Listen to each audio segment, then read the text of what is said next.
And we are live Sunday, Sunday, Sunday. Welcome to True Story Live. This week it's just me and our friend Glenn in Australia as Crips and Jen are having a bit of a holiday. And I can't wait to have them back here. It's never quite the same without all four of us together. But even so, we're going to carry on with just me and Glenn. Hello, my name is Nez Lover. And I also have another channel where I have fun with my art. But I really enjoy the time I get to spend here with my True Story Live family. Thank you, everybody, for being here. And thank you, everybody who catches the replay. Please do share it out on your social media if you are so inclined. And I'll be doing my best to keep an eye on the chat and say hello to people who come on in. And so far, I see we've got some lurkers. And we've got Celine. Hello, Celine. Welcome. Good to see you. And, well, enough of my mouth. Let's say hello to Glenn. Glenn, please say hello to everybody. Howdy, Celine. Hello. Wow, such energy and enthusiasm. We're going to have a great show. No, it's all good. It's all good. I can either be a riot or I can be a bore. Which one do you want? Flip a coin, baby. It's all good. I love you no less either way. So, Glenn, we're just we don't have a plan tonight. We don't have a format or a write-up, and we're doing what I like to call freeballing it. I've done it on my channel with artwork, and I'm looking forward to just having a free exchange tonight with good old Glenn. My first question to you is, where did the Nez Lover name originate? The Nez Lover name originated. I have chosen that as my online nomenclature pretty much ever since there was an internet to be on. You name the format, and I've been Nez Lover on it. Even back in the days, some people might remember IRC. That's it, dating me a bit. But it comes from Michael Nesmith of the Monkees. My favorite band is the Monkees. Yes, the band from the 60s. Last Train to Clarksville, they had the TV show. Mr. Nesmith is my favorite of those Monkees. And so my name was born, Nez Lover. And I have a painting of him in my studio. And that's it? That's the end of that story, yeah, pretty much. Okay. Would you like to know where Indigo Violet came from? Yes, I would. Please tell me. Well, you probably think it's the dark forces, but when I decided to go into business, it's a long on my own business, which is decades ago, I thought, well, what am I going to call my business? So I thought, let's go and have a look at the chakra colors. And I thought, okay, well, we've got what rolls off the tongue. And the three that did were indigo, magenta, and violet. So my company is actually called IMV for those three words, colors. And so I decided on indigo violet as a handle from that. That's a beautiful way to name your channel. And blue is my favorite color, so indigo is certainly a shade of blue. And I've always loved that name. So thank you. You picked a beautiful name. It resonates with me quite nicely. That's good. So what's going on tonight, Ness? What's going on where? Tonight. Now. What's going on tonight? Right now, in this moment, we are keeping an eye on the chat and see who else comes on in. But till then, we're just going to have a little exchange back and forth. Glenn, you got any questions, any topics you want to talk about? I'm free and wide open to discuss whatever you wish to discuss. Tell me, what's the Mother's Day tradition all about in the US? How's that work? I didn't Google it, and I don't know the exact origins of Mother's Day, but all I know is when my family would celebrate it, it would mean you're paying homage and honor and love and respect to your maternal figures. And it doesn't always mean that the person is actually your mother. Grandmothers often got honored, so did aunts and godparents, at least in my family. So that means gifts, presents, usually a big dinner at grandma's is what it meant to me. Right. Well, you know me, I'm pretty much not involved in that sort of stuff. But here I think they do celebrate it in Australia. I think it's more you go and see your mum, give her a bunch of flowers, say how much you love her, and disappear for another year. I spoke to my mother whenever she was, as long as she was alive to speak to, I certainly took the time to say Happy Mother's Day to my mother. And let's say hi to John Dons in the chat. Hello, John. Thank you for joining Just Me and Glenn tonight. How are you, sir? That's Cripps' mate, isn't it? I think so. He's keeping a watchful eye on the chat since it's his car, but he's letting us drive it tonight. So, so tell us, you live in Ohio, right? Yes, sir. What's it like? What's Ohio all about? Ohio has a lot of flat farmland areas, but there's also the beginnings of the foothills of Appalachia that start in Ohio. And where I live, there are many small hills, and we call them ridges, and some waterways. Licking River is where I'm at, and it's really quite green and lush and beautiful. Wow. I enjoy it. If I had to, pick one of my favorite places I've seen of Ohio so far, where I'm at is one of them. I couldn't stand to be in some place that was all entirely flat, and no, thank you. I need the hills. You grow corn there, do you? Is this what John says? Just say corn. I'm imagining. I don't know what their primary agricultural product is. I'm sure it's corn and probably soybeans. There's a lot of that going on. Let me say hi to Burnt Flowers Fallen, just peeping into the chat. Hello, and I know Nikki can't be far behind. Hello, Burnt. Good to see you. Just me and Glenn tonight. All right, Glenn, what else is on your mind? Well, I thought maybe if anyone had any questions about Australia, I could happily answer them. I think Australians know a lot more about the USA than the reverse. I would say that's probably true. This thought that people think there's kangaroos in the main street. Well, here there could be, but not in the city. I don't know. Tell us about some of the favorite things about Australia. It can be the flora and the fauna. It can be the people. It can be whatever. Tell me some of your favorite things about your own country. I think it's just probably the favorite thing is it's laid back. We don't have the pressure. Like you go, right, okay, if you are probably easier if I just do a little comparison without bias between what I think between Australia and the US. Mm-hmm. I think Australians in general they're not uptight. They're just laid back. People here say what they think, which they're not really that careful about offending people. They just say as I said, they say what they think. Whereas when I was in the US, and I've been quite a few times, I was always mindful of the fact I've got to watch my P's and Q's in case people were going to get offended. So put it this way, if I speak there like I speak here, I could get myself into trouble in the US, and that did happen. I had some very strange looks when I just said, I can't even think of an example, but when we're not that what's the word? We're not that, we don't see ourselves as important here. We just cruise along. We're not like the Pacific where they are way more cruisy than here, but we still are pretty laid back, I think people here are very respectful. They tend to look after the country. Mm-hmm. Like they don't throw garbage around the place.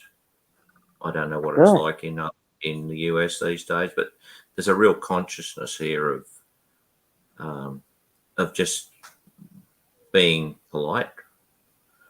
Manners. We certainly, I think we've inherited the British style of manners. Wonderful. So that's probably the thing I like. The country's beautiful, but so is the US. So is every country's got its own great things. But that's true. Yeah, it's just chilled, which I like. I mean, I don't find here, particularly out in the bush, you just don't have the stress, which is a wonderful thing. Not to be, living in a place where you don't know your neighbour, although there's a 10-foot fence between you and who's next door, or That does happen in the cities. It might be a 10-foot, it might be 5-foot or 6-foot, but I think that's in every big city. Let me do something that I've never gotten to do before and say hello to Starling Swallow in the chat from this particular perspective. Thank you, Jen, for keeping an eye on us. One of the things I love about Australia is just the variety of wildlife and beautiful plant life. I love that you have places like the Blue Mountains. There's just so much of it that fascinates me and interests me, and I would like to see for myself. I Sure. love that. Well, go ahead, sir. Sure, I was just going to say that's about 75 minutes from here, the Blue Mountains. Oh, wow. Yes. That sounds like a lot of fun. Drive. It's very beautiful, but it's a pain in the ass to drive it.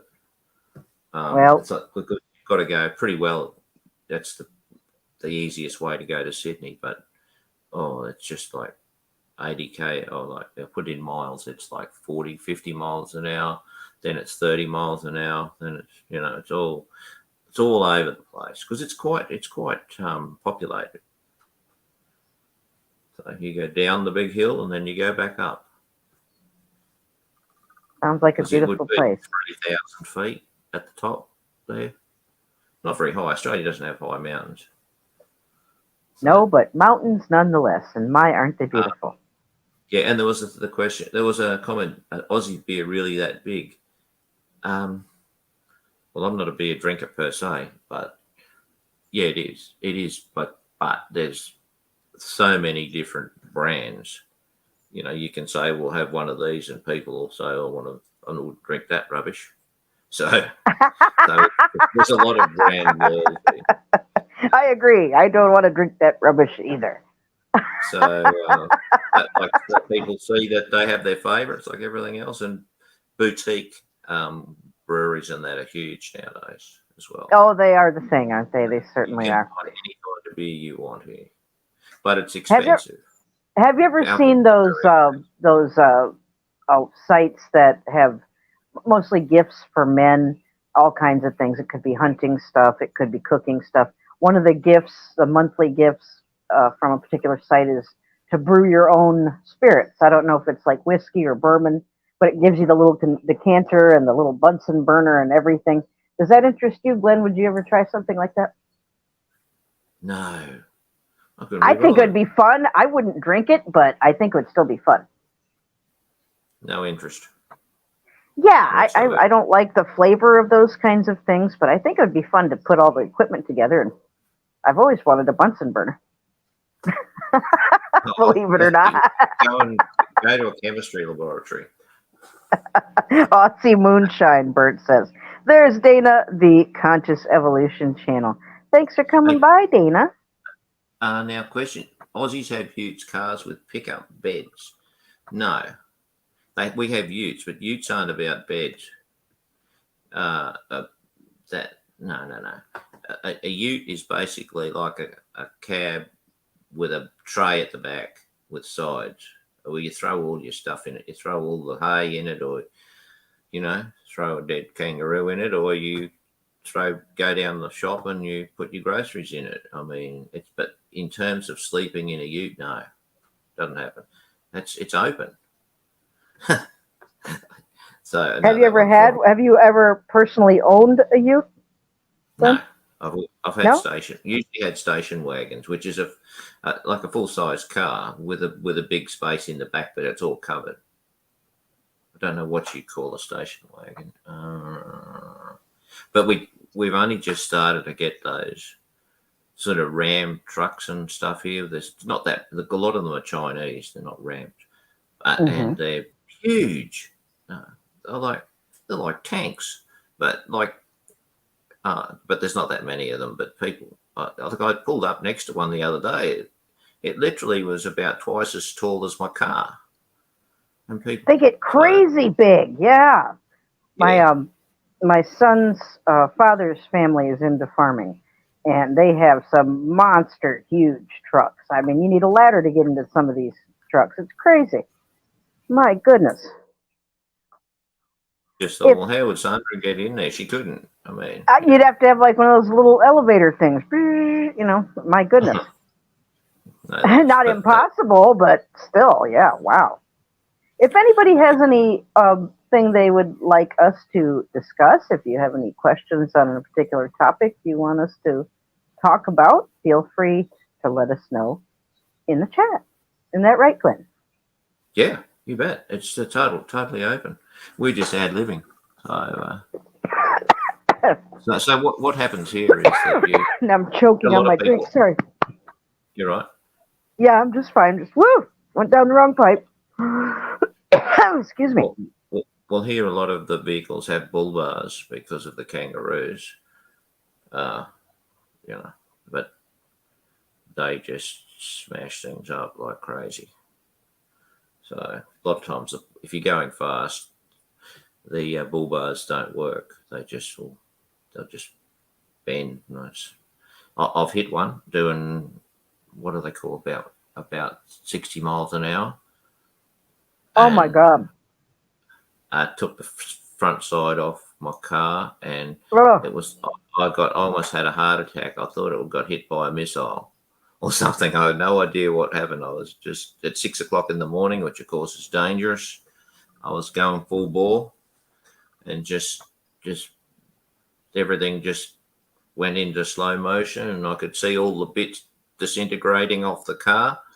And I thought, I'm in a non-mobile area because Australia is a big country, and they're not all, when you're out in the sticks, there's not a lot of service in place. So I thought, if I've got to get out of the car and see I got out, and I just went, oh my goodness. Oh goodness.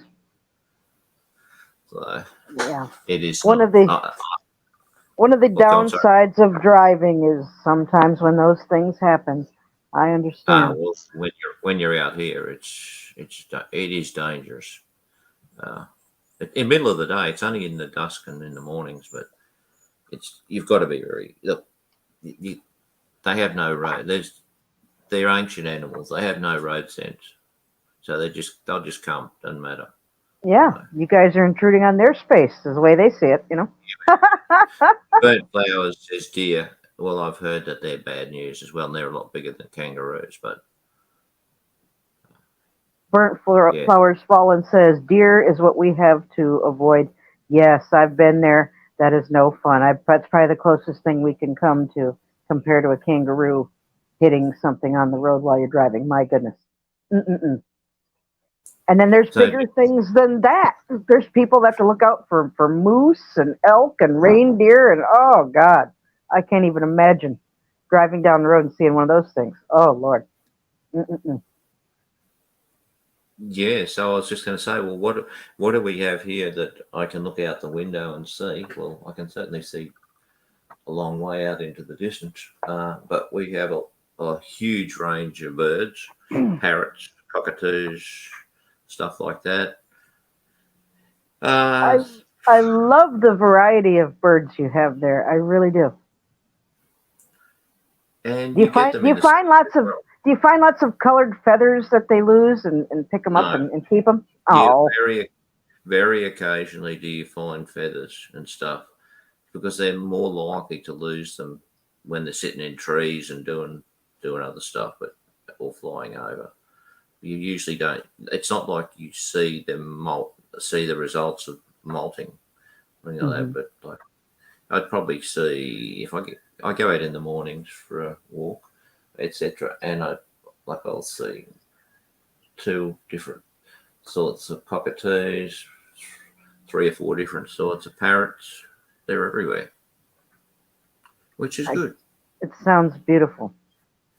So, and it's winter's coming, so probably in spring there'll be more. But because we live adjacent to bushland, there's a stack of stuff, and all the birds tend to roost just across, basically. Speaking of winter, does it ever snow there ever, even if it was just for a moment and it doesn't stick? Does it ever get that cold? It's here. It doesn't. Where I live, it doesn't. Or we live, it really doesn't snow. I mean, you might get a flurry or 2 in a year, but it's gone pretty well before it hits the ground. but yet the temperature can be, just put it in Fahrenheit, it'll go down to 25 and up to 115. That's cold enough to snow, yeah. And it's hot enough to... Bert Flowers Fallen says, what, in your opinion, Glenn, is the prettiest bird in Australia? Depends how you define pretty, but I'm very partial to the sulphur-crested cockatoos. Oh, I love those too. They're beautiful birds, but they'll destroy your house if you... They say that about squirrels around here. You gotta watch out for those squirrels. They'll destroy your house. Oh. You've seen the beaks. So you feed them. You don't feed them. If you feed them and then you decide you're not going to feed them, they'll come around and just start pulling your house to pieces. Wow. How big do they get, Glenn? Oh, they'd be 18 inch. Am I roboting? I am. I can hear myself. Uh-oh. Am I still here? Yeah, you're good. Okay. But I can hear myself in the background. Yeah, I don't hear you echoing. Okay, it's not affecting anybody. I'll just deal with it. They're about 18 inches high. And they're just beautiful. And they're big. They're not little. They taunt. I am echoing bad. Uh-oh. I'm gonna go out and come back in. Then Cripps would have to let you back in, I reckon. If he's there. If he's there, it might just be me. Oh, God. Hang on, I'm still doing it. Yeah, everybody says you're echoing, Glenn. What about Badass Cripps? Is he there? He is, but he isn't. I'm just going to shut this. Still doing it? Yep, it's still doing it. Amazingly, I do not hear it. Okay. And I went out of YouTube. I'm just going to shut YouTube. I'm going to come back. Okay. Still be on. Okay. Yeah, those birds, they taunt other animals. Like, we've got a cat. They'll just sit there. Dana, you got Burnt Flowers Fallen and John Doe here. I'm here. Glenn's here. There's something special you wanted to talk about. Have at it.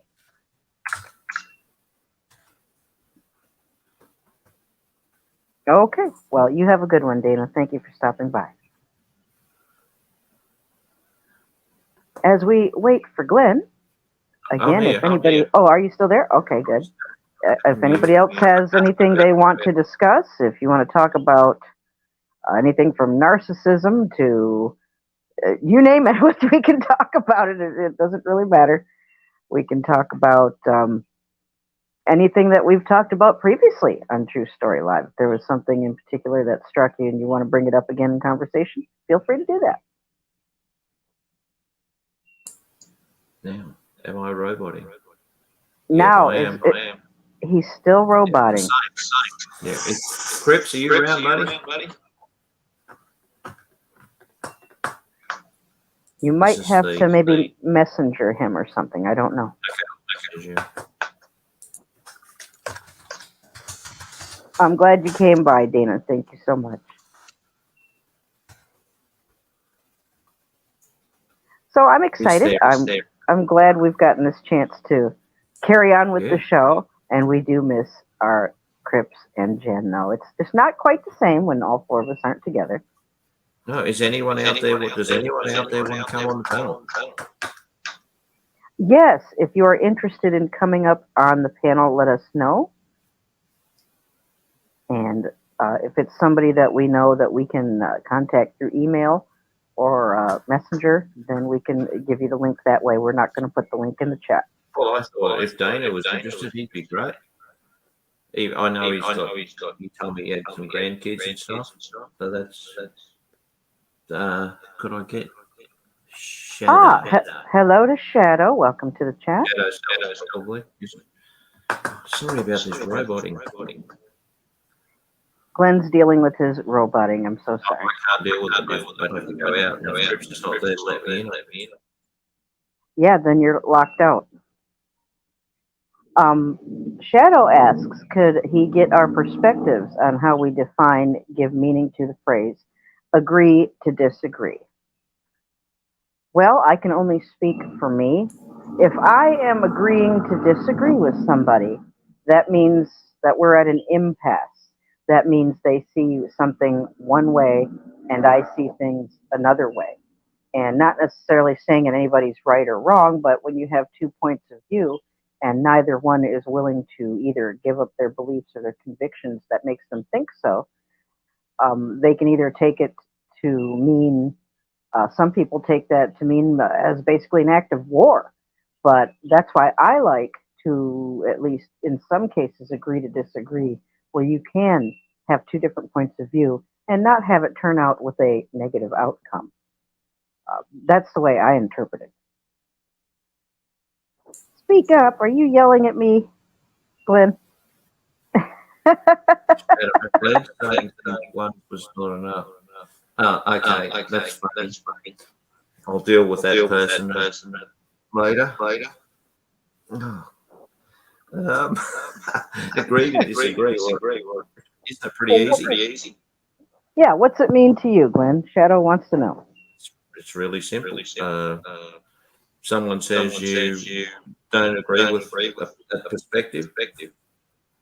Sounds like Democrats versus Republicans, doesn't it? You just decide that,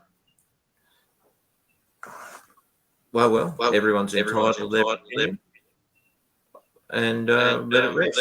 It doesn't come between you. So agree to disagree. It's really simple, isn't it? It's okay. I respect your opinion. Move on.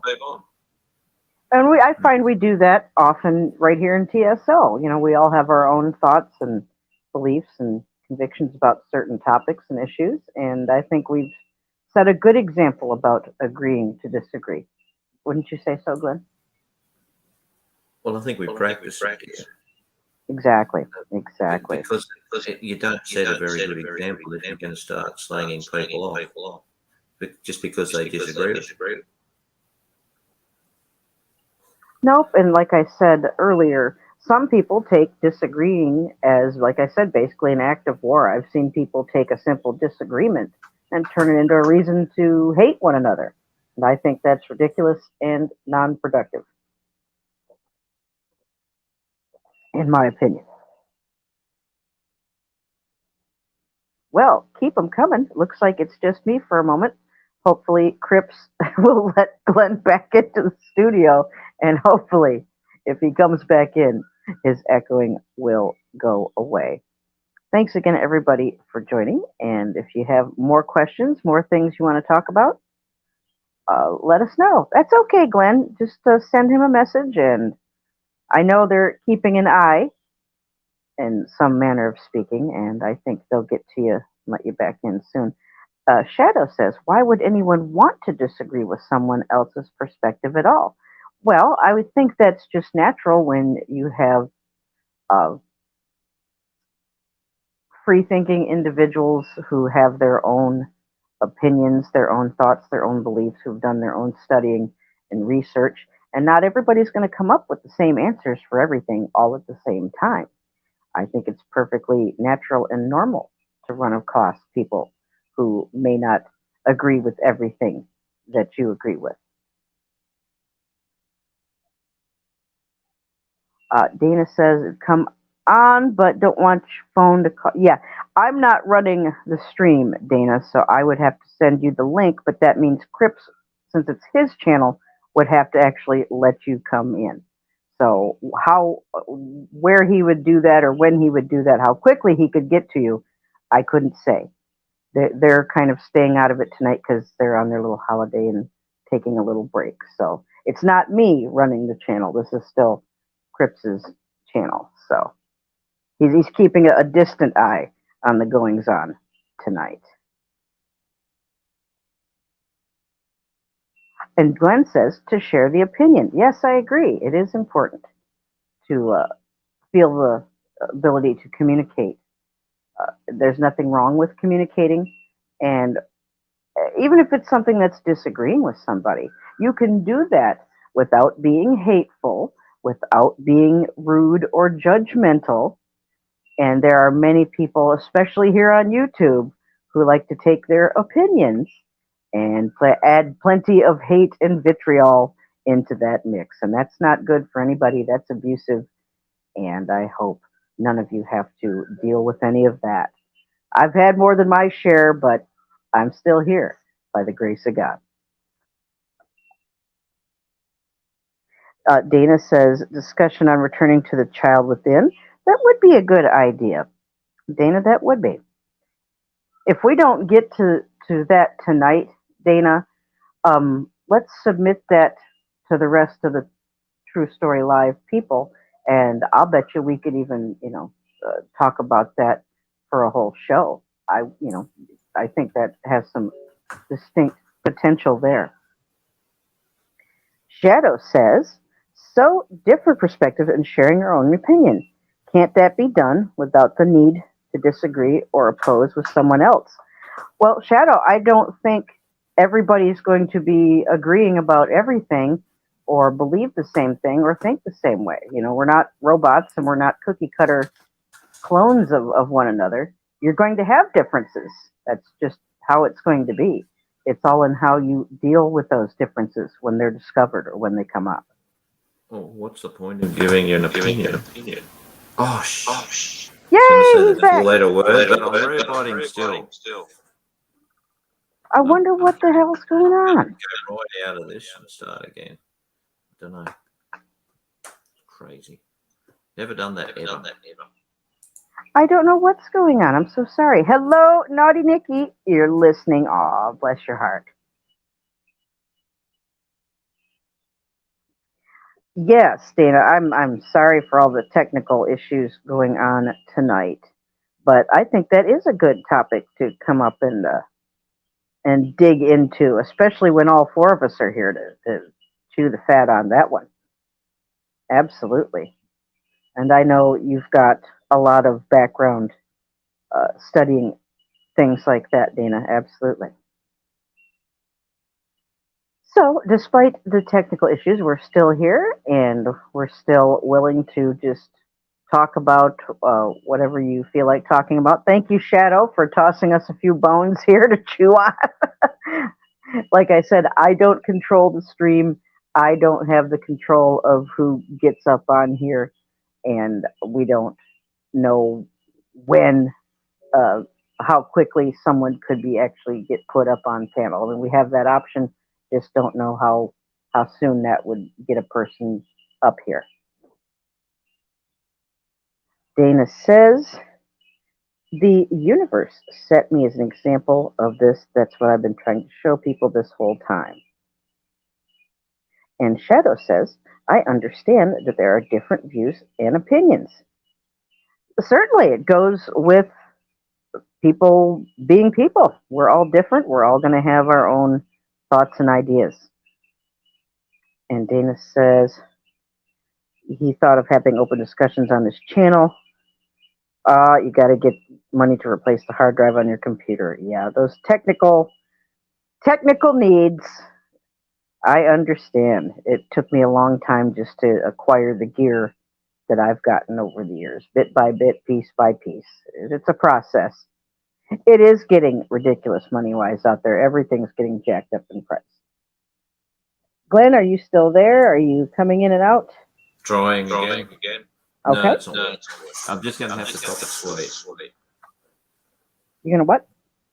Cop it sweet. Don't you know that? Okay. No, sir, I did not. Please forgive me. Cop it sweet. It means accept it. just accept it and deal with it. Just trying to read the chat.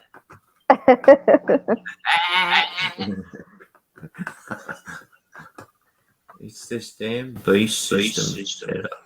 That's right, this damn beast system. We could do a whole show just talking about the damn beast system.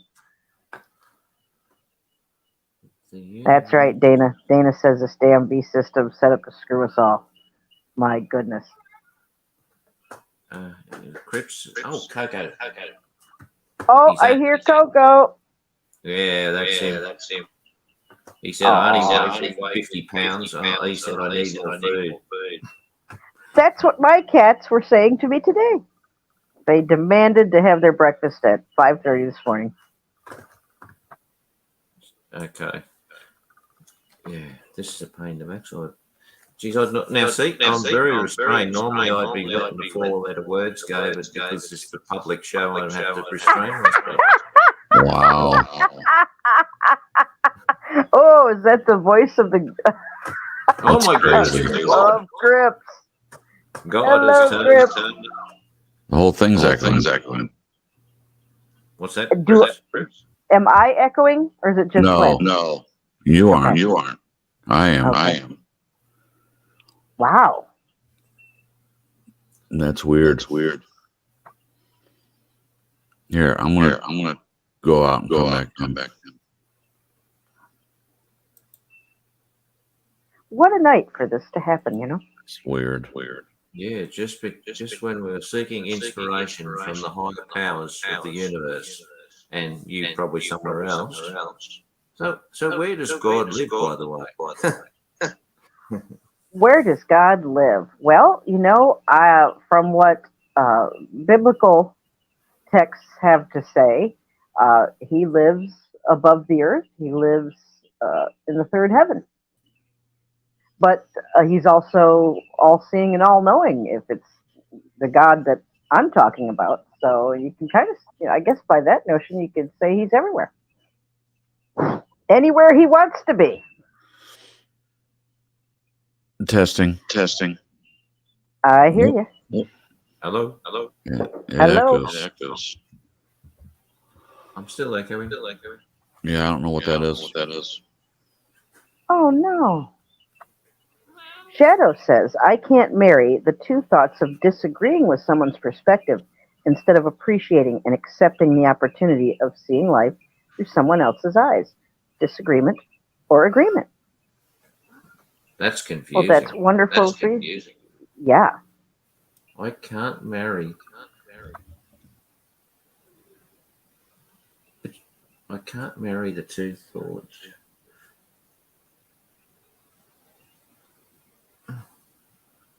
I don't. Well, Shadow, I I think it's simply that not everybody is going to agree on every little thing, and that doesn't make either person bad or right or wrong.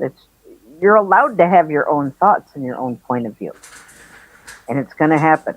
And Shadow, I think there's got to be somewhere on this great big flat Earth of ours that there's got to be a person out there that doesn't agree with you on every single thing. And they may have thoughts and ideas that you may not like. Maybe you will find someone that you are prone to disagree with just because it's not your line of thought. That their perspective doesn't jibe with you, if you know what I mean. Yeah, I see it more as one thought. The thought that that's right, I Dana. have an opinion, you have an opinion. I can attempt to put myself in your shoes and look at it from your point of view, but still disagree with you. So exactly. I can't see how there's two thoughts. I think there's only one. Yeah. Wouldn't that be talking about like compassion and empathy? You can have compassion for someone and empathy for someone and walk a mile in their shoes in a manner of speaking without converting to their particular thought on a subject. Is that what you're getting to, Glenn? Still be compassionate, yet disagree, and thoughtful. I agree. Understanding. You can have. That's all. If Shadow would be able to distinguish what are the two thoughts, because I don't see them as separate personally. If only more people would be able to agree to disagree, see things from the other person's point of view without feeling pressured or intimidated or offended or what have you. I think the world would be a better place. it begs the question: why do people in general, even in general living, feel like they, or why do people go on the defensive? Why do they do that in the first place? It seems like I I think part of it is a spirit of pride. I think some people think they know everything about a particular subject, and I think some people are just not accepting that maybe they could learn something, or maybe they were mistaken about something, or maybe they can just see things from a different point of view. Some people are set in concrete and don't want to give an inch. I think we all know people like that. Crip said he cut your echo down a bit. yeah, it has definitely cut down. I'll be back in about 30 seconds. I've just got to feed Coke. Okay. Shadow says, I don't care if people agree or disagree with me. Well, that's good too. But sometimes I think that maybe can hinge on what in particular that is being agreed or disagreed upon. You know, there's a wide range of things out there to agree and disagree on.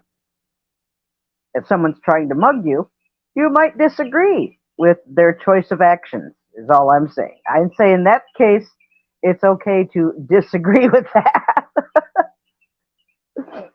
My goodness. Let's see.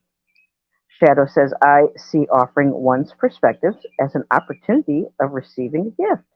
Why would I need to agree or disagree with that? Well, Shadow, I think that's beautiful, but I also think it's relative to uh, what is what is being discussed.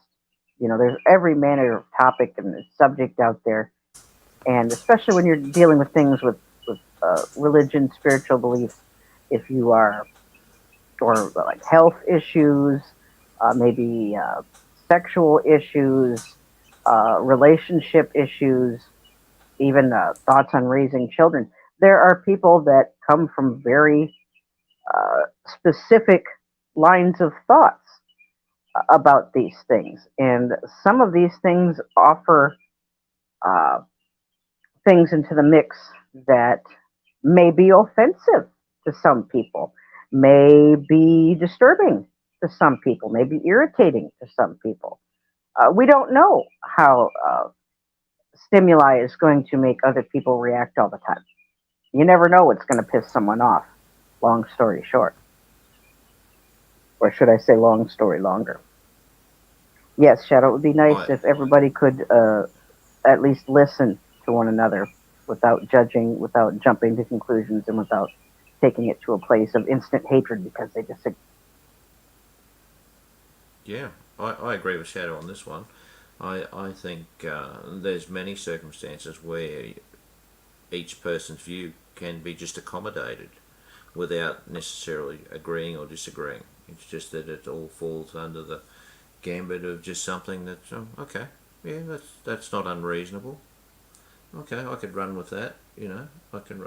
It either way works. You know, I can see that, but I'm not getting Shadow's point. I can if Any number that of reasons. person Yes, could Glenn. actually make. What's the real point here that Shadow you're trying to make? It seems to be skirting around the edges from where I'm reading it. So, Okay, so Shadow. they do that. Dan says, I truly believe we exist because consciousness wanted us to know what it is to be there. For fractal into many different perspectives. That is us. Well, that's a bit deep, isn't it? And that's like, why are we here? Question. Okay, let's see. Shadow says, is it about looking for similarities in fitting in with others? What do you think, Glenn? It depends on the person. Some people just love to be part of the herd. Some True. people are prepared to come out and be an individual. So I think the personality of the individual is very much reflected in the answer to that question. I would Personally, agree with that. I, I don't basically. Whilst I respect other people's opinions, I don't really care how they take mine. They can think it's wonderful, I can think it's garbage. It's irrelevant to me.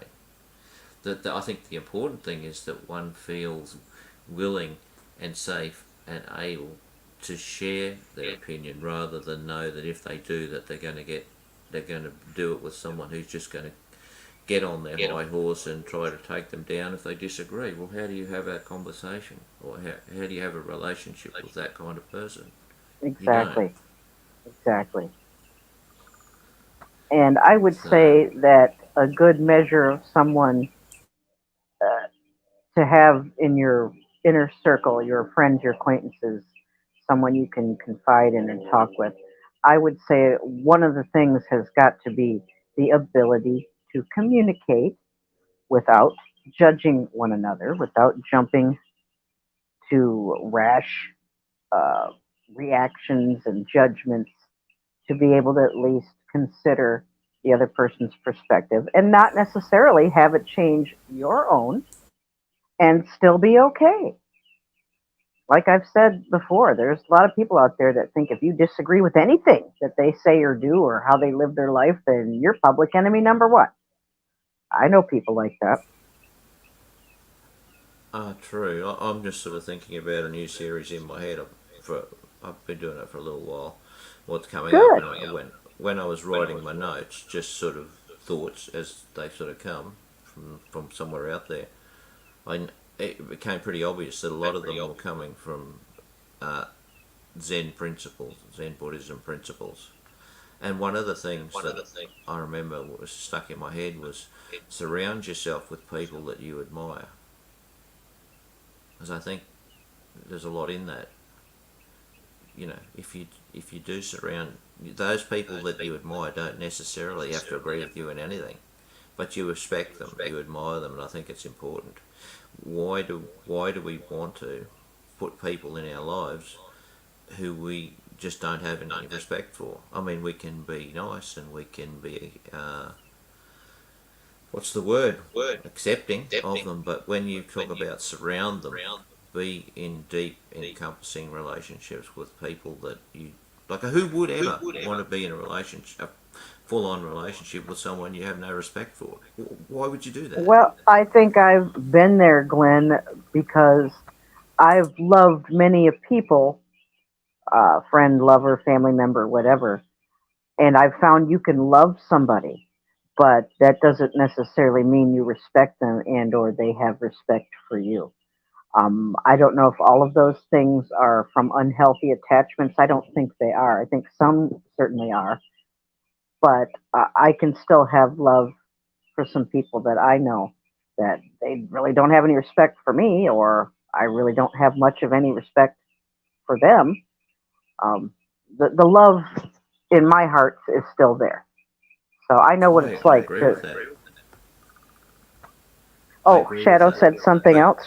Shadow said bottom line, valuing what others have to offer without having to need to prove a right or a wrong position. Hence, the agree to disagree, to say thanks for offering that. Well, wouldn't that be nice, Shadow, if everybody could communicate in that way? What do you think, Glenn? that sounds. I think I agree with that. I think it would be. But what? Well, it depends. If I think this once again depends on the individual. Some people look at the world through, are they with me or are they against me? Some people look at the world in a much more open perspective and say, well, basically, this is just a think tank. All thoughts are welcome. It depends on your attitude. That's where it comes to the bottom line. I mean, once again, how would you like to be in a full-on relationship with someone who's just going to be argumentative all the time I've been there. and not willing to find, well, how did that work for you? It didn't. It was a nightmare. It was torture. It was a struggle. It was abusive. It was everything bad. I'm not saying I So, endorse getting in that kind of relationship. I'm just saying I've been there. okay, so how did you get out of it? By the grace of Was that God. okay? Well, let me put that another way. Was that the primary reason why you got out, or was there other, even more significant reasons, or maybe a combination of reasons? Um, for my latest experience with that, I had to get out because it was best for my children and it was best for me. And when I say best, I mean finding a place, a home, an environment, a situation that wasn't going to have any kind of abuse, any kind of constant negative uh, struggles, negative attitudes. Um, I wanted to have a better life for my children and myself. That was my main motivation for escaping. And I say the word escape because that's basically what it was, that kind of situation. Okay. So I'm just reading Dana. I keep thinking, I truly believe that we exist because consciousness wanted to know what it is to be there for fractal into many different perspectives. That is us. I sort of get it and I sort of don't. If he could be just a little bit more concise, that'd really help. I get the consciousness, I get the fractals, I get the perspectives, but if you can put it into something that relates to us as in existence, that'd be really good. I'm just continuing to read. Yeah,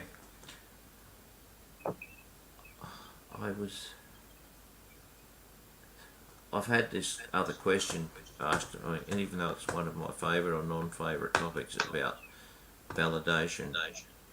It's been ongoing for so long, and this all sort of forms part of that. I mean, and it isn't. I was just suggesting when you isn't the willingness to give an opinion to a question asked a form of validation. I think Yes.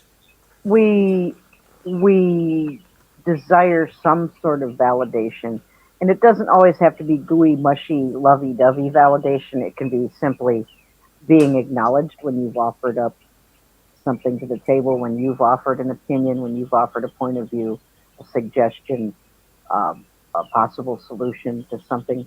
I think a normal desire of validation is at least wanting to be heard. I think validation comes with knowing that someone is recognizing you as a person and your right to have your own point of view.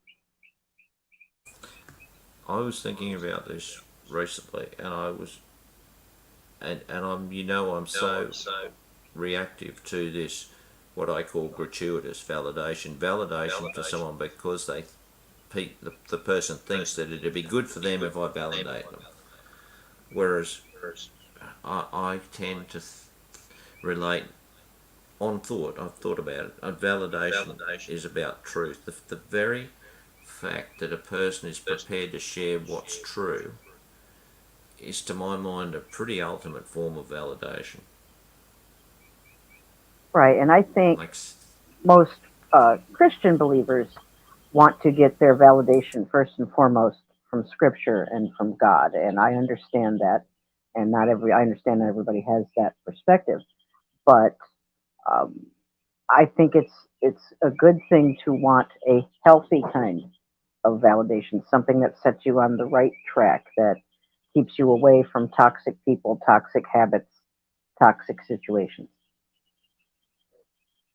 Shadow says, I really appreciate the time that you've taken to discuss this. You've both given me a lot of food for thought. Thank you. Well, thank you, Shadow, for helping us out here when it's just the two of us, two of us tonight. Thank you so much.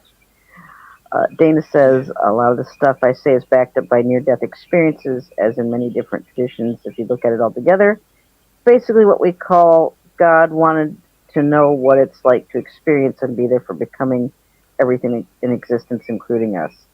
And he says we experience things and slowly, consciously evolve back to the Godhead and take. Oh, now there goes the chat. And take with us our experiences, the experiences. And he says this is how what what is God experiences physicality. One day we consciously evolve back to and become part of the Godhead. That's what Dana has to say about all that. What are your thoughts, Glenn? Might take you a minute to read. You know. no, I'm just processing Dana writes in a way that is a little bit difficult for me to take in, but it's not that I don't get bits and pieces of the point. Okay, first of all, what's a Godhead? What's that mean? I believe he's just meaning God. Just say God. So that am I correct with Dana that I believe so. you believe in God? Or if you don't believe in the so-called inverted commas traditional form of God, what does God mean to you? Would be an interesting thing to hear.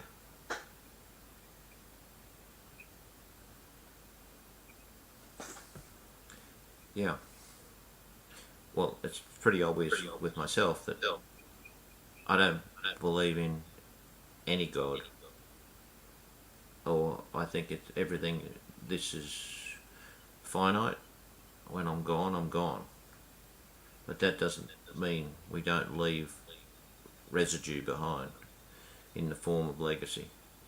I think we've covered that on a show many moons ago. But I've often seen a lot.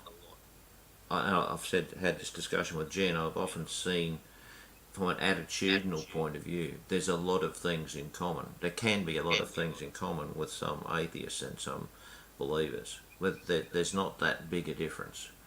Although I find that the believers tend to say, "Oh, the difference is huge," and I don't see that it is necessarily. But I think it's like non-believers take many forms. Okay. That sounds like an interesting show right there. Non-believers take many forms. I'll have to make a note of that. They do. They really do. Well, I mean, you can. We'll think of it very. You can be the so-called the people who absolutely hate the thought of God. From that end of the spectrum to someone like me who says, "Well, it's not. If you believe it and it does you good, well, that's wonderful. Good for you." That's why I'd never have any problem embracing someone who says I'm a Christian. Why not? They're no different. It's just that they see the world a bit differently. But it doesn't necessarily mean that, and I know that all this other biblical stuff comes in, but when you get down to tin tacks, that you can have a huge amount in common. That's for sure. I've done that with Cripps's mum. I mean, she was very anti the thought of, well, she asked me one time to write a... Oh, now I hear you again. Yeah, okay. Oh, sorry. Okay, I remember Cripps's mum asked me, she said, well, you don't believe in God. Write something about what your perception of Jesus is for the grade 4s at the school. I think Shannon was teaching, or she was still running a class, and I thought, oh, here we go. So I tried to be really polite and nice, like for 4-year-olds, grade 4s, which would be, what would that be, like 10-year-olds, something like that, over there, I'm guessing. And then she came back and said that was absolute bullshit. I thought, well, maybe I was not honest enough, but I thought, well, these are 10-year-olds in a Christian school.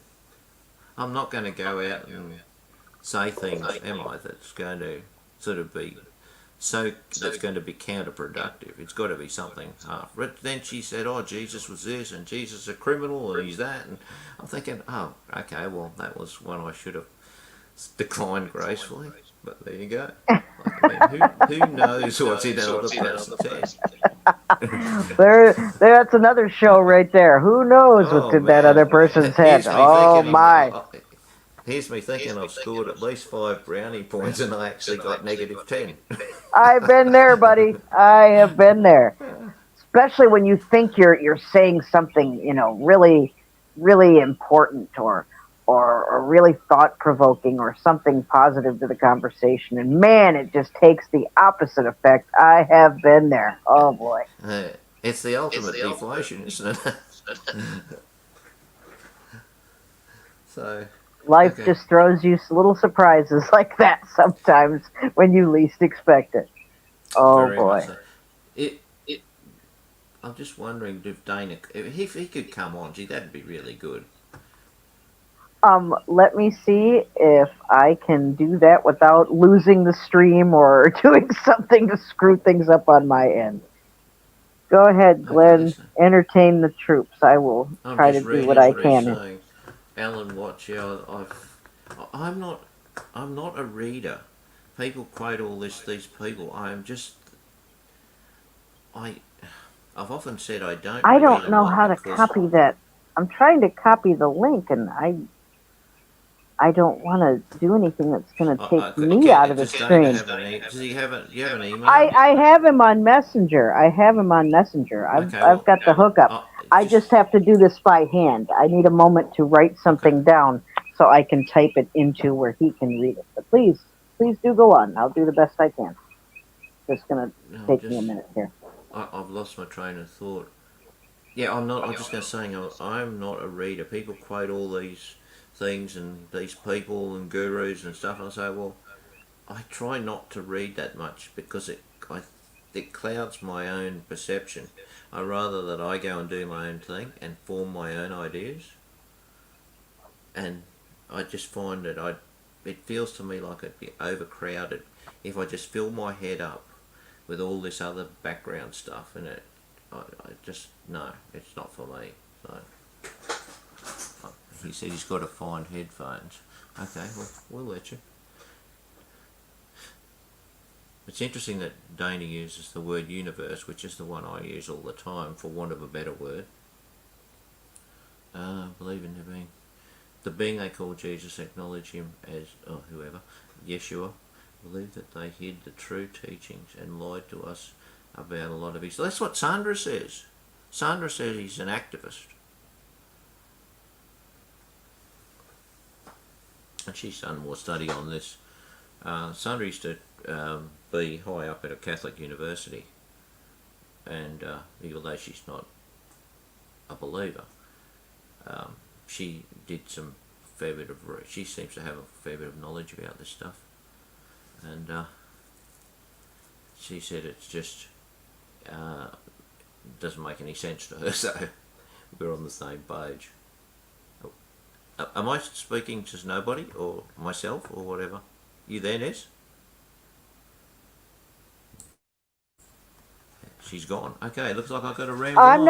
I'm not gone. Can you hear me? Hello? Oh yeah, I can hear. Okay. Okay, I'll wait for you to sort that. I'm trying to go to Messenger to type in the link to Dana's Messenger. And apparently if I go do that, if I do that, I guess that means you can't hear me. My screen is still. Okay, I can send the link to you, and you can copy it out of there. And if I mess around with that stuff, I'm almost done. I was almost done typing it in when you were going, is anybody here? All right, so entertain the troops for a few moments more. I'm almost done typing it in. I can't sing, I can't dance, I can't even stand on my head. Let's see if I can. I don't know if I can show them outside here. Oh, bugger. I have to get up and just open the blind a bit more. See if I can have a view.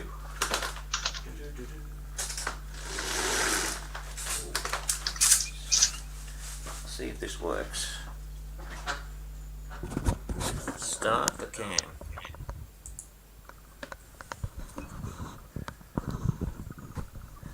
Hang on. I'm still here. Oh, you're taking us outside. Okay, it looks like it put a space in. Oh, very cool. I'll be right back. That's all I can show you because I can't move. The cord's too short. So there's the room.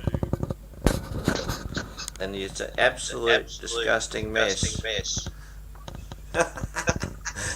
I've got all my hi-fi gear in here in boxes.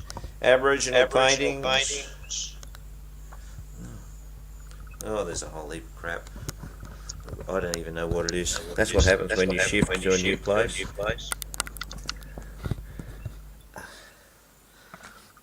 Well, there's the excitement. And there's my clothes. Mario! What's going on? Did you hear me? Mario's being a little brat. Okay. Okay, I did it. Okay, all right. Here I am. Dana, go to your messenger. I finally typed it in right. Let's see if there's the link, Dana. Hello, it's Wisconsin Greg. Hi, Wisconsin. Thanks for popping in. It's just me and Glenn tonight. We're trying to get Dana up here. Thanks for dropping on by, Wisconsin. Let's drop your link. Again, it's pretty much wide open tonight. If there's something you'd like to talk about or discuss, or something from our previous broadcast, bring it on up in the chat. Is Wisconsin Greg from Wisconsin? Yes, he is. Now, where's that? I don't know Wisconsin is a few states west of where I'm at. So. Oh, they got tornadoes there, didn't they? I'm sure they do it. Yeah. I saw those tornadoes on YouTube. Oh my goodness, that is mind blowing. They just take the whole town out. Okay, Dana, to hell with the headphones. Just give it a try. Just try it. Now we just need to wait for. We need to wait on Mr. Cripps to see you in the backstage area to let you in. He's ready.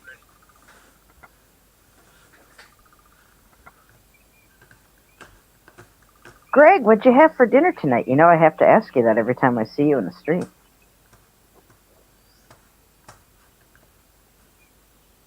Oh, you were saying Sandra went to Catholic University? I didn't quite catch all of that. No, she was a senior lecturer, like professor, you call, at Catholic University. She taught philosophy of nursing. Oh, she's a philosopher woman. Wow. Philosophical woman. So she's very into. She used to go all over the world to thinking conferences. Mm-hmm. And when I met her, she was doing a PhD. Wow. So she's one hell of a smart woman. I don't know what she's doing with me. She probably thought in 10 years' time this guy's going to be a really good carer for when I fall off the perch. She was right. You know what someone said to us? Someone said to us once after she had a stroke, which was catastrophic, really, just terrible. They said, "You guys had it too good. Something had to happen." Imagine saying that to someone. Oh, there are all kinds of assholes out there, and I will say that word because that's what it takes to say something like that. Like, what on earth would possess someone to say that? When you're going to the hospital feeding your wife with a spoon, like, you know.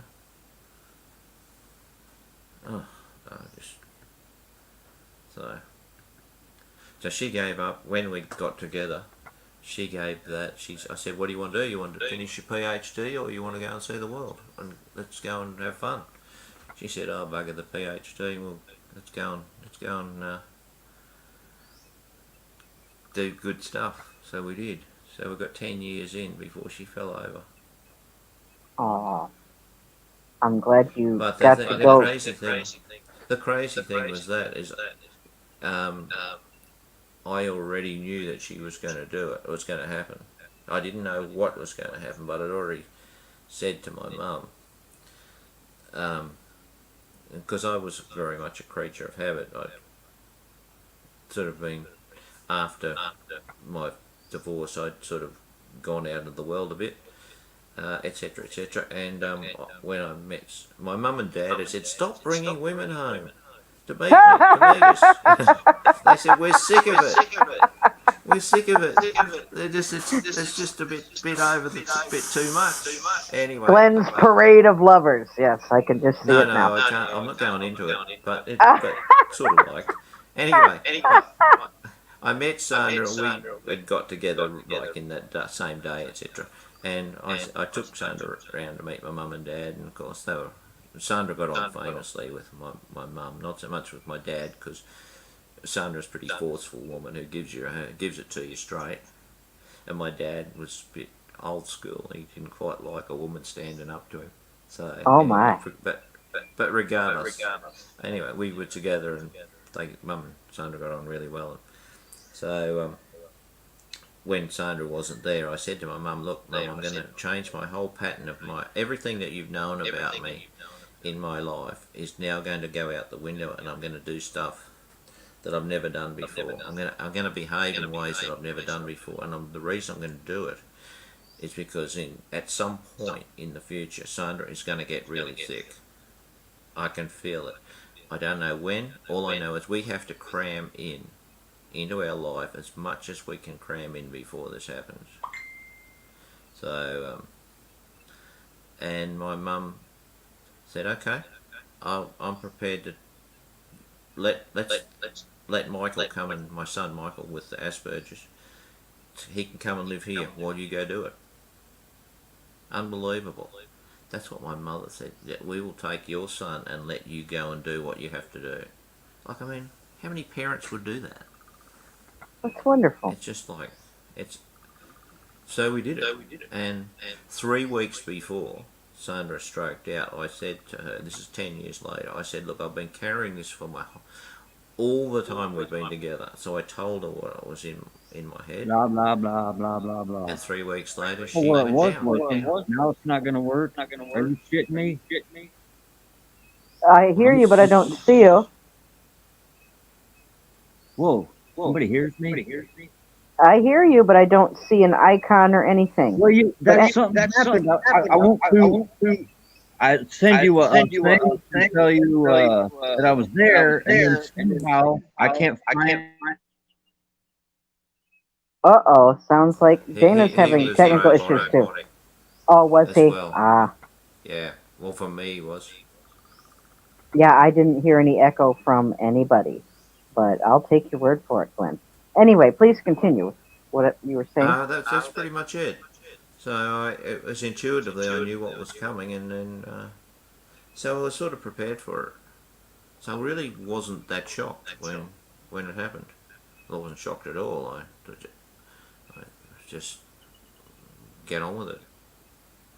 And I see your situation from my Christian perspective as God giving you the time you needed to do what you had to do, and learning and growing and becoming the man who lovingly takes care of his wife. I think that's a beautiful thing. I see God's hand all over it, but that's my perspective. I saw in the hospital something that really made me sit up and take notice. When the ambulance came, they took it to a private hospital. They said, "Which one do you want to go to?" We had medical insurance, etc. So we went to private hospital. And at this point, oh, g'day, Dana. But anyway, the place was so packed that there were 6 stroke victims, 6 women in this little tiny room, and the care they were giving was disgusting. It ain't gonna work. was exploded. Oh, that's too bad. But anyway, 3 out of the 6 husbands wouldn't even turn up to see their wives because they couldn't face it. Like, I mean, 3 out, Wow. 50% of husbands couldn't face to come and look at what was going to be in front of them. I mean, that's pretty ordinary, isn't it? Unlike crickets, yeah, go. it did sound a little bit. Okay, I see his window open again. Okay, I'm going to I'll shut up and we'll let Dana talk if he can. Thanks. There you go. Try saying something else, Dana. I know you're having tech issues too. I see you. Speak. Can you hear us?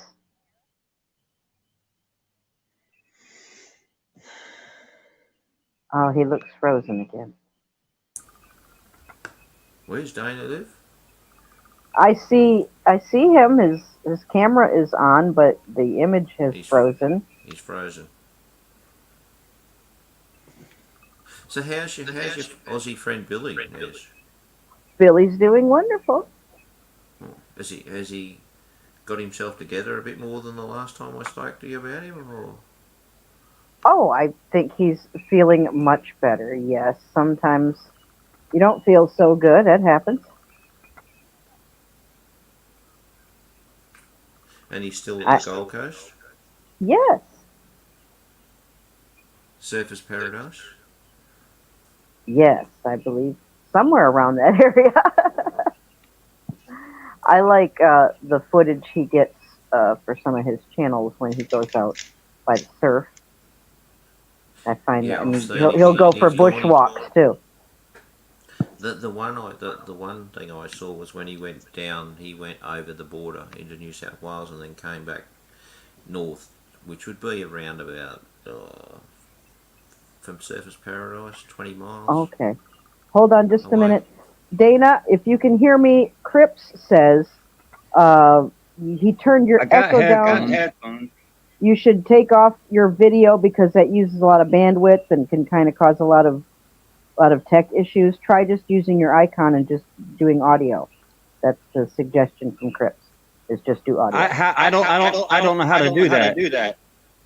There should be a place on your StreamYard thing where you can hit cam. You can hit the cam icon and that'll turn your camera off. Should be at the bottom of your page. There you go.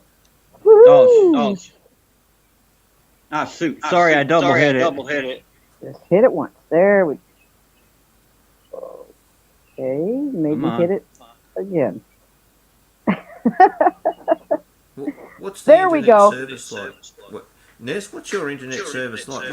What do you get good speeds in the US? Yeah, I do Spectrum internet, and it's done pretty well for me so far. And between that and what I have on my phone, I can usually manage to stay in there. I think StreamYards and YouTube still does their own things and has their own glitches. There's nights when I do a stream that I can't get a connection to save my life, and I've had to start over. But I think that just happens when you have more traffic on the internet, you know. I think it happens to everybody. Dana, you still with us? Can you hear us? Yeah, it's just everything's so bad echoey.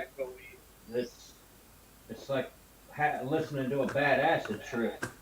Do I sound echoey to you, Dana? Well, it might just be me because I got these weird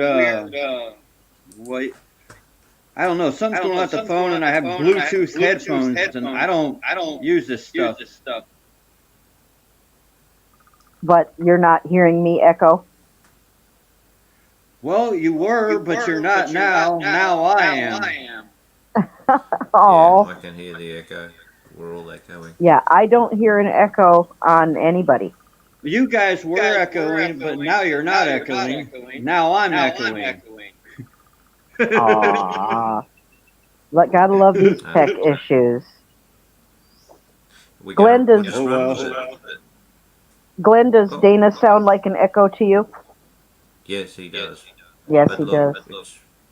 It was about what I was originally. But if we can get over this and just cop it sweet, I'd like to hear a bit about you, Dana. What's your claim to fame, so to speak? A bit of info. I don't think that's a very Aussie type saying. Thank you, Shadow. Shadow says Nez is the only one that hasn't been echoing from their side. Well, what is it you want to know in particular? Anything you want to say? Oh, like stuff we were talking about, who I am? No, well, I'd like about you personally. I mean, what's that you want to share? I don't know. I'm just pretty much a average person, just going through life, questioning things, observing things. And the tech will be a lot smoother. Oh, sounds great. Do that. Huh? Oh, just reading the chat. Go ahead, Dana. Yeah, there for a while everything stopped echoing, then it kicked back in. Well, Glenn, here's your chance. Glenn, I've always had a pull towards, like spirituality and type of stuff. All growing up, I was raised Christian, but I could not get out of my head this feeling that I and other people were here for a certain point in history, which I know a lot of people talk about. The world's going to end in their generation. I mean, if you look into sociology, you can see that. But it's a feeling that I couldn't shake. And at some point, like a lot of people, I went through this awakening process. Not woke. That's completely different. But, I've always been pretty much somebody that didn't believe as far as the government having our best effort, our best intentions and that kind of stuff. So truther pretty much. But at some point, I had a spiritual awakening in which my intuition kicked in. Going into meditation, stop and get out of my head, letting, what is God and the divine realms guide me. And that's when I started, getting a lot of these concepts in my head. And a lot of people didn't understand it because they said I didn't know who these great teachers were, which were just, teachers, people, whatever. And eventually I did learn of some of these people and realized that stuff they were saying lined up with what I was saying. So that's why I say a lot of the things that I do, that get into the really deep, different kind of areas. But yeah, what you're saying earlier, I don't overfill my head with stuff. I did that in the beginning, jumped down too many rabbit holes. But, what we call common sense is something you really got to use when you're going on these journeys, because there's a lot of weird concepts, paranoia, and crazy stuff out there, hold on a minute, Dana. While you're here, Glenn, if you have some specific things you wanted to ask Dana, particularly to what he was saying earlier in the chat, hey, please go ahead and do that. Yeah, sure. I've got one here. Dana, can you pinpoint any what you would call epiphanies, turning points, special moments like that took you to another direction or kept you on path? The things in your life that were like milestones, essentially. Yeah, actually, the one that sent me in this direction, which I was just sitting there listening to. I've always been into music, but I got into heavy music, but I got into all kind of music because of being a musician. Anyways, long story short, I was getting into Native American flute music. For some reason, I just started feeling the native roots that's within my bloodline and started pulling towards that stuff. Well, anyways, one night I was listening to that Native American flute music, and the weird thing is I wasn't looking up no spiritual awakening stuff, nothing. I was in a couple hippie groups on Facebook, and that was about it. And I was listening to that flute music, and tears started streaming from my eyes. And it was like, what is my soul, the higher part of myself, said, it's time. And I was looking out the window, and tears started rolling out of my eyes. And I said to myself, I'm having a spiritual reawakening. That set me in a complete different direction. I started going into organic farming, just, oh my God, you name it, everything. But the big thing that stood out is unity, not division. That's why I like having a place like this where you can go to and celebrate that we all have differences, and and that's a great experience to have, and it's fun, you know, and everybody be united and that one thing of we're all human, we all love each other, and we want the best for each other. And it all changed then. That's I think very idealistic, brilliant. but I don't believe for 1 minute that everybody on this plane of existence loves each other, nor has their best interests in mind. They don't, but that's the whole thing. It's back when I told an art teacher, she said, "Why did you tattoo an anarchist symbol on yourself?" And I said, "Because if you get rid of all this tyrannical control, we can have peace on earth." And she said, "Well, that's nice, but that's what my mom used to call that gullible kind of thinking. Somebody will take over." But what nobody realized was I had the internal feeling, like many who have awakened now, that the heart of man is changing.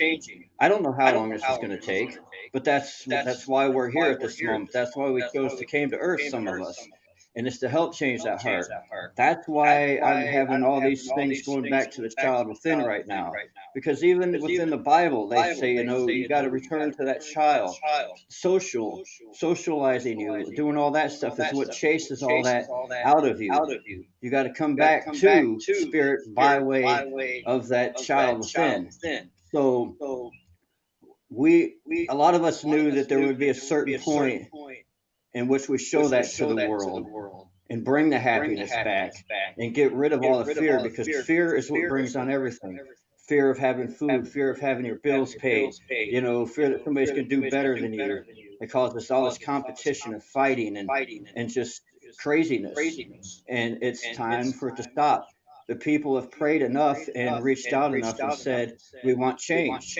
Well, everyone in the universe has heard it, every being. And some beings have reincarnated again here to help with that change. Wow. That's the way I feel, anyways. Well, okay, I can certainly relate to the part with the music. I just wanted to ask you, what role did the music play in this meditative, opening your mind up process? Well, it played a big role because I was taught that everything is from frequency. When they said that like, where does it say? Somewhere in the Bible, religious teachings about it, starting from a sound. Of course, it all starts from a sound. And it actually changed because I used to listen to some really heavy bands, and then I learned as cymatics what happens to water with vibration. In snowflakes, you can get beautiful patterns with certain frequencies and terrible ones with others. So the music was given to me as a way to awaken, to show me that my love is actually part of creation. That's why, like, was it the Aborigines or somebody? They have them song lines they follow, because that Yes. gets into what you call the conscious web, all that vibration. And that's how they find their way back through the woods, is by keeping that vibration along that trail. It's kind of like birds following magnetics in their brain. So how has it changed you in the way you actually exist now? It's helped me to get closer to spirit and to get away from the bullshit lie that I told myself of who I actually am. So therefore, I don't go through life with all the fears and the crazy emotional problems and issues I did before. Not saying that I don't have challenges, but I look at them as challenges and something that, hey, man, that's no problem. I can fix that or take care of that. And instead of looking at stuff through my emotional body, and past experience, I can look through the eyes of what we call God, which is everything and nothing all at once, and see stuff like I said, in a way where I'm not trapped within my emotional body, and realize that things might not be as bad as I thought, or maybe this is a good learning experience, or whatever it may be. So it's helped me to step outside of myself and look through everything with fresh eyes. Dana, how do would you it, would it, find? oh, go Sorry, ahead, Nez. go ahead. I Okay, had I one. just, go ahead. Okay, I was just going to say, Dana, how do you find other people in general respond to your life's philosophy? Well, I feel that I'm actually guided to share with certain, like, know your audience. You know, just like playing music and entertaining you, know your audience. So through my intuition, which and intuition is just basically your heart is a oh crap, man, a magnetic frequency generator. It actually sends more signals to your brain than your brain sends to it. And so you can feel people. So I can feel people and know that I'm not saying this stuff to this person because they might think it's ludicrous, or maybe just know that have general conversation. So usually the people that I talk to about this stuff are pretty open with it and totally cool with it because I know who to talk to about it. Now every now and then, there's somebody I might kind of mess with a little bit, like like my one neighbor talking alien stuff. Yeah, just because it's kind of fun, He likes to kind of mess with people, so he thinks it's kind of weird, but I knew he would. Wow. Nez, your turn, eh? I was just had a few comments, and one of my comments is it's interesting that Dana brought up about returning to the inner child. Coming from a Christian perspective, I'm taking that from Scripture, where Jesus tells people that they must, and they must become like children to enter the kingdom of God. And I can't help but wonder if there isn't some kind of spiritual That's correlation there. Glenn, I don't know if yeah, you caught that reference or not, but I certainly did. no, there's a direct link because when that was told to me, that's exactly where I went because, like I said, I got what four different versions of the Bible, so I was raised Christian. So that immediately came up to me, is that's what it's saying, that innocence before we are socially conditioned. So yeah, that did come up, and I share that with people too. Dana, would you also say that faith in God, in the creator of all things, uh, is part of that childlike mentality? What's your thoughts on that? Yes, but the whole thing is with faith, and you got to have some kind of proof. You just can't have blind faith. Blind faith is like belief. It gets you no damn where. It's like hopium. You got to have gnosis, true belief. So if you ask, and it might be little, but you'll know when it is. If you ask, something will be set in your path that will show you proof. And then that's what gives you the faith, because you got to feel that in your heart. So faith is important, but blind faith, no. Not just going, somebody told me this being's there. Ask.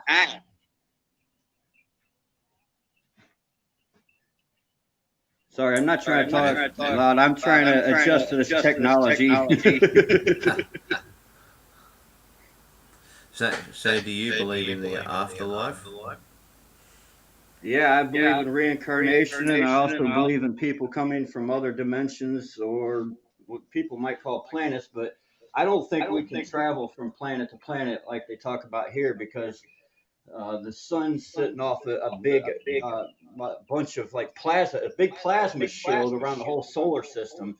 So I think what comes in and out, like jinn, what people call demons, all this stuff, it's interdimensional.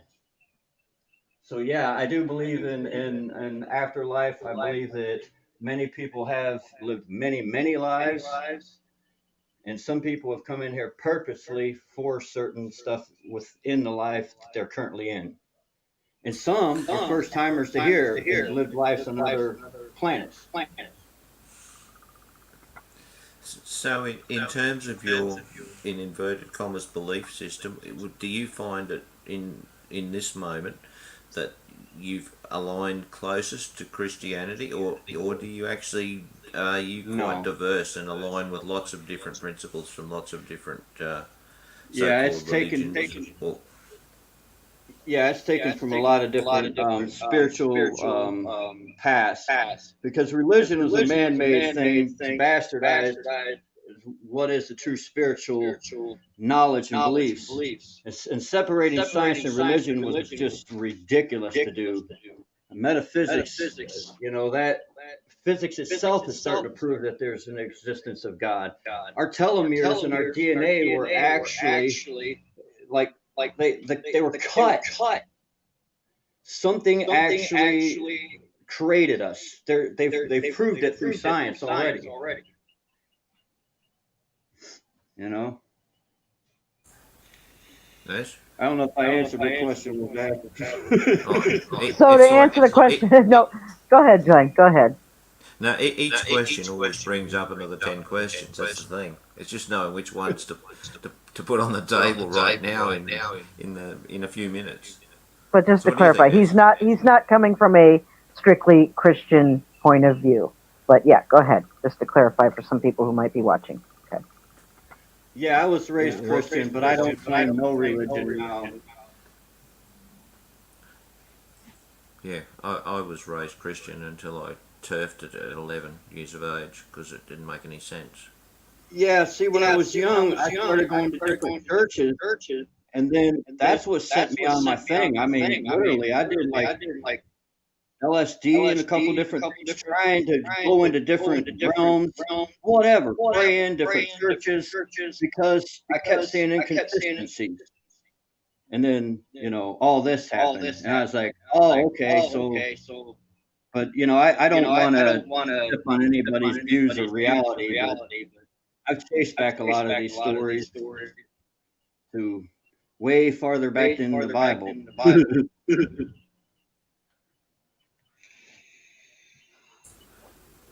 So does so how does your philosophy integrate with the way you live your life? If it does, I mean, we've all got to go to the shop and buy food.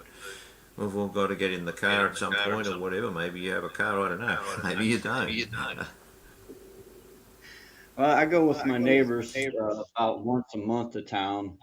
And actually, my views help out great, because back to that child within thing, I do stuff that may seem silly to people, but I understand energy enough to know that even if I'm not making something actually happen, like walking on the ground and picturing flowers growing, I know that that energy within myself, my heart space, is radiating out around me. People call your aura. So when I walk through town, I don't have a phone in my hand or nothing. I converse, I talk with people, I spread the happiness that I feel inside myself, knowing that just some little ripple in the pond can affect a bigger area than I'm looking at right now. So do you live in a sort of an isolated community somewhere, or what? How far are you from a town? I'm about 20 miles from the Ohio border in West Virginia, on top of He's not a that far hill. from me. Oh right, wow. Yeah, so I live near a town, but I live basically out in a big clearing. Like all around me is a forest. They did put a highway back there. You can't really see it for the trees. Right. Well, the town I live in here is 1,200 people, but it's civilized, but it's not remote by any stretch of the imagination. The nearest town you would say would be just sort of count of it, about 30 miles in Yeah. your terms. So that's when you go and do the shopping, but not once a month. I wouldn't last that long.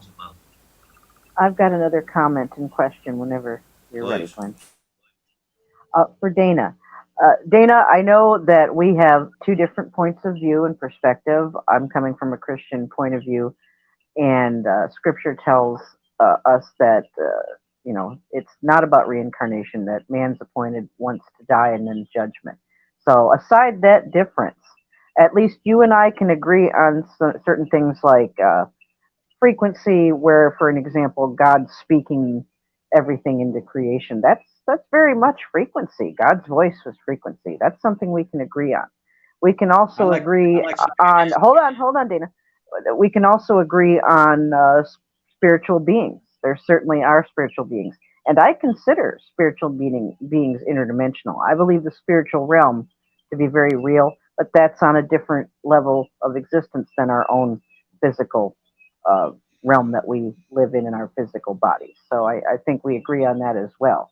That being said, I just wanted to see, what would you tell Glenn, because he does not uh, believe in an afterlife, and spiritually speaking, what would you say to Glenn? What are your things that have caused you to believe that there is indeed life after death? Let's go there. Well, there's many things, but what I would go at with somebody who doesn't believe, or like with some of my friends who are atheists and stuff, is to go into the whole thing of look up the mechanics of how everything works. Energy works. Energy can't be destroyed. That's why they actually show pictures, if you use the right kind of cameras, of light leaving the body. Everything is created from vibration, which creates the electricity, ends up creating the light. So everything is made up from that. Now, what you can do is you can go into NDE experiences, and there can only be two things happening here. Either everybody's locking into a giant conscious web and they're repeating the same stories, or people are going and seeing what we call God. But either way, even if it was just this conscious web of people uh, tuning into stuff, why is there a conscious web? Why does that exist without a God? So you can actually look up a lot of these different channels that have these NDE stories. A lot of these people started out as scientists, atheists, and they're all reporting the same thing. Basically, when they go to the other side, it depends on who you claim in your religion. I've told people this before I watched the NDE thing, that just through talking to others and my own intuition, I'm getting the idea of, and this makes a lot of people mad because the war through religions is that it's not saying that they're all right or they're all wrong or anything, but when you go to the other side, if you're Buddhist, you're going to see Buddha. If you are Christian, you're going to see Jesus. You're going to see what you know, were part of as far as your religious and spiritual beliefs. If it truly got you in your heart space and you're that kind of person, that's what you're going to see. So basically, the all knowing is exactly that. I am that I am. Everything. There's a reason there's so many teachers and prophets on this planet. But anyways, back to what I was saying. I would say to check out these near death experiences, because these people will tell you, they live regular lives and they're like, yeah, man, I don't believe in none of that stuff and that woo-hoo and crazy stuff. And then they die and they all had the same experience. They leave their bodies, they trip out for a minute, and then bam, they do the same thing that people do when they go on DMT. They go through the tunnel or whatever you want to call it. That makes a lot of sense. Yes. I'm non-aligned, that's for sure. In terms of afterlife, I just can't do the Christian thing at all. Now, I don't want to say that I'm experienced, but I've travelled the world a lot, and I've talked to lots of different people of different vocations. And the one that I probably am, well, to be honest with you, I've got more knowledge and information from the non-Christians than the Christians. I've always found unfortunately, the Christians to be quite bigoted, whereas I go with the Buddhists or the Muslims, I've always found them to be fantastic. So I've got lots of ideas, just that I can't go with the afterlife in terms of Christian. Now, if there's some kind of energy frequency, I can run with all that stuff. That's not a problem. Am I That back? makes a lot of Okay. sense. Yeah, you're back. You're back. I was just saying. I tell you what, Glenn, I hate to say it, but it's true.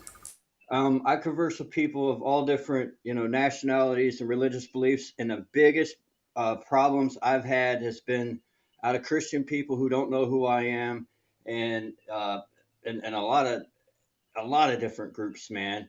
Just literally tell me that sounds like new age crap. You're in league with the devil, and I'll be sitting there laughing, texting, going, "No, but I love you,"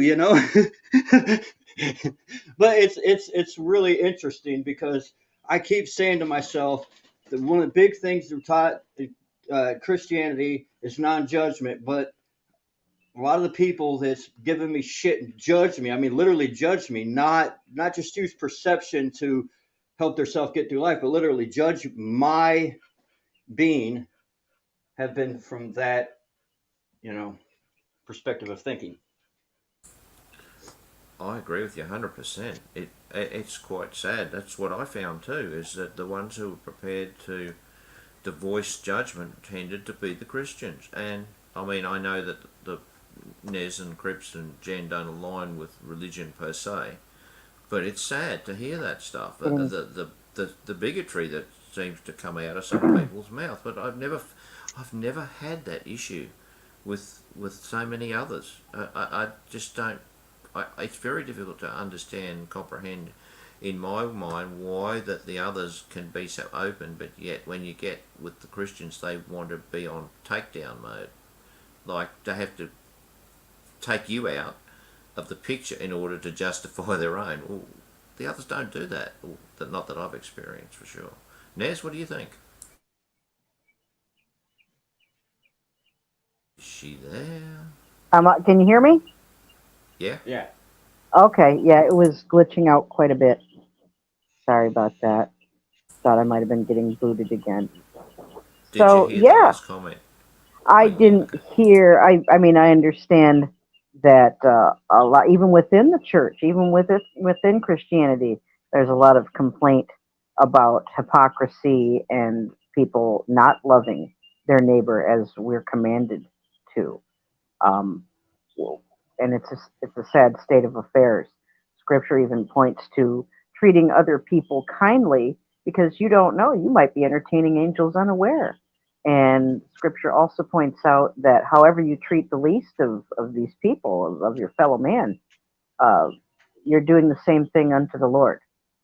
So yeah, it is a sad state of affairs when there's a lot of negative pushback and judgment and harsh words towards people of different faiths and beliefs or lack thereof. I wish I could apologize for everybody who does that, but you know. It's not for you to apologize, you know. It's just good to have more people that are like you all are here, just accept people for being the loving being they are. Well, So we Dana, all. Oh, go ahead. Go go on, ahead. you go. No, you go this time. Sorry.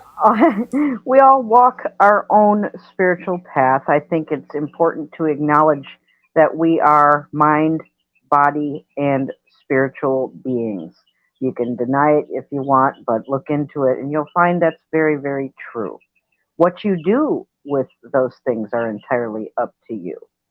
But I think there's a lot of people that want to ignore or turn a blind eye to their spiritual self, and that's to their detriment. For me personally, in my faith and my walk, I can't imagine a day without Jesus. I can't imagine a day without going to God and saying, "Oh, please help me. I've messed up again." Jesus giving me the side eye because I'm doing something I shouldn't be doing or thinking something I shouldn't be. But that's my walk. That's my experience. And I just wish for those that people that uh, are of a different point of view uh, would take care to at least walk in love towards their fellow man, uh, to walk in kindness. To if someone's given you grief, you can still love them anyway. You just don't have to be standing next to them to do it. Um, that was pretty much all my comment at the moment, Glenn. So Nez, how do you do that? Is that you go and say prayers or something, or how do you Yes, How do you yes. Prayer personally do is that? very much an essential part of my walk with the Lord. Absolutely. I got a lot to pray for, and I've got a lot to pray for every single day. And that includes the two of you, because I love you both very much. So you bet. So can't you do a Love you blanket too. prayer that covers everything, or do you have to take every little thing in a prayer? How does that let work? me tell let me tell you, um, God knows our hearts. He knows our intentions, and you can certainly do a blanket prayer if that's what you feel you need to do. And there's also times when you can be quite specific. And let me just touch a moment on spiritual warfare prayer. That means putting on your full armor of God, standing up to any evil attacks of the enemy, be it witchcraft or just negative people, uh, evil things working through or around people. You can take an active stance and combat that with prayer, and we're supposed to do that. Prayer is part of our Christian survival daily toolkit, in my honest opinion. I can't imagine not doing it. If I'm getting slack in my prayer time and devotion time, it shows. And like I said, Jesus will give me the look. Is what I feel like, and I'll go crawl under my rock and try to get back on track. So when you said that, does that imply that you feel your Jesus is judging you? How does this work?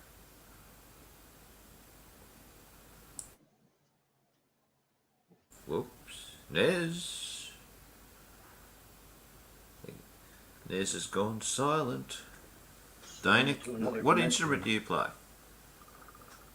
I play bass guitar, but now that I've gotten older, I've started messing with other instruments. So I got like a native flute, and bongos, and guitar. And All right.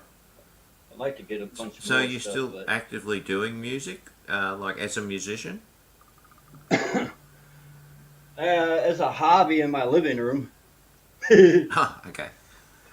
thought Okay. I've been wanting to do stuff on YouTube, but the computer went down after I got the software and was trying to learn it.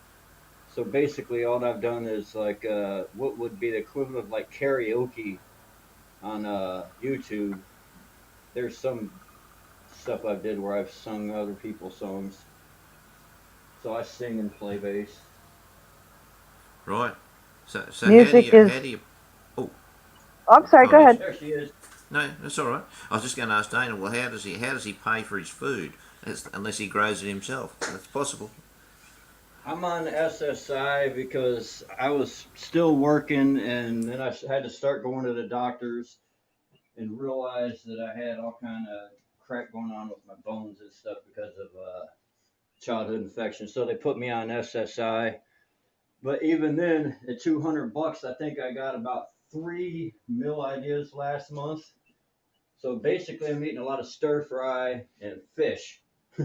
But Oh, yeah, where I'm at, that's part of the thing here is I got access to my neighbors. I think opened up about the size of a football field area for gardening, and they still do like old school gardening with like chemical fertilizer. They don't use like chemical, sprays for bugs and stuff. But me, I went full organic out here, and that's what I did for the last, well, 2, 3 days. Well, part of the first day I was cutting grass out here, but yeah, I've started an organic garden out here next to my place where I'm living. Right. Could you tell me what SSI is, please? Oh yeah, that's it's not actually Social Security, but it's managed by the Social Security system. You pay a tax into it. Basically, what the SSI is, though, it would be more of a welfare equivalent. What it means, like in my case, is I got enough credits to where I can get Social Security when I become an older person, but it don't pay that much because I didn't put as much in taxes as a lot of people over a big part of my life because I worked under the table. I had no choice. So SSI was created as a way of, if you didn't put enough money into the tax system through your life, the government will, take care of it. But they give you just enough money to survive on like ramen noodles and hot dogs. And if you don't live, Right. it's okay because you're not a worker for the slave world anymore, and they don't care if you live anyways. But that's just my opinion. So Dana, does that mean you get like have like free health care and all that kind of stuff, or how does that work? Well, I can get Medicaid if I go get in there to get my license and stuff changed over to get Medicaid, but I don't go to the doctors. Um, Maybe once every so many years, I'll let them run blood work and make sure that everything's all right, and then I go with stuff all natural. Which I know may sound crazy because once you start getting older, which I'm not older, but still 52, they suggest more stuff in here. But when I used to go to the doctor said I was in real good health. When I started getting bad health was when they started jacking me full of, you know, man-made bullshit, which is, your petrochemical industry they call pharmaceuticals. Yes, and don't So forget that the root meaning of the word pharmakia means sorcery. So don't think that there isn't some of that going on in all of the chemical pills and medications they're giving people, oh Goodness yeah, of sake. course they want to keep you sick so that way. Here's the thing: if they keep you sick, they can keep making money off of you. And That's people right. like me, they don't even want us to live anyways because they want your ass out there working, putting money into the tax base. I ain't gonna get into it, but you know it all, Marissa. Well, we are coming up almost on 2 hours. And Dana, I want to say thank you for you being able to jump up here and join us. And I hope that there'll be another time when the tech issues aren't so rampant and we can have another conversation with you. I know I would enjoy Thanks that. for I'm sure having me over Glenn to would. play. Well, thank you so much. No, you Um, bet, Dana. I thought I can say that I align with a lot of the stuff you've said here for sure. 100%. There's a, philosophically, I think we're quite closely aligned. We've got a few differences, but did you say you were 52 or 62? No, 50.